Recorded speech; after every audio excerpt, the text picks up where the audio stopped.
Hi, my name is Guadalupe Lopez. I grew up in Santa Maria. I lived pretty close to an Army recruiter, and I had two other brothers that had served in the Army, and so I had it in mind that I was going to go in the Army. So I quit school to join.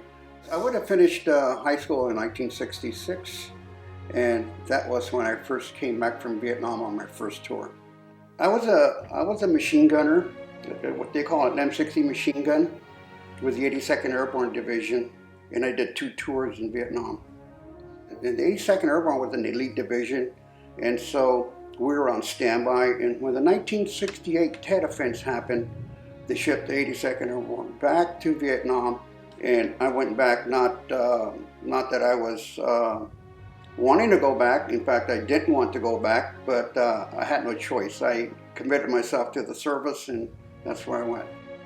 Well, the second time around, I knew what I was getting into, and I was handed the machine gun again, and we went into Hue, which was the old capital of South Vietnam back in the days, and we were there was a bunch of Marines and a bunch of other people from the 101st.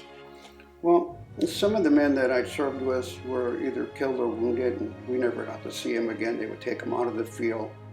It's been tough just thinking about them and wondering if they made it, if they didn't make it. They were wounded seriously. Did they live through it? Did they not? So that goes into my mind periodically, and I wish there was a way where I could find some of my buddies.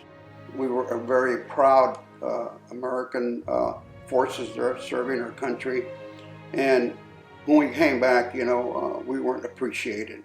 And so now I feel like, we're appreciated, especially with you people being here, taking time of your lives to do what you're doing. I felt better. I feel better about serving, and I'm happy that I did.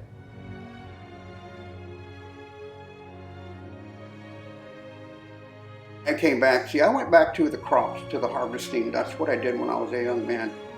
That's what brought us from Texas to Santa Maria. I started to work back out in the fields, and my big brother says, hey, you don't belong out here anymore. You want something that'll hold you up for a while, and you got me into roofing. I started roofing here in town, and 6 years later, I bought the company that I was working for.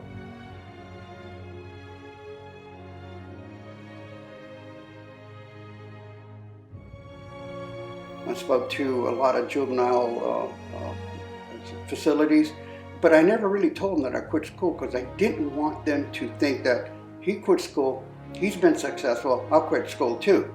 So behind me, I just kept saying, I would really like to graduate. I would really like to get a GED, but because I ran a business, I had a hard time attending any type of class or school.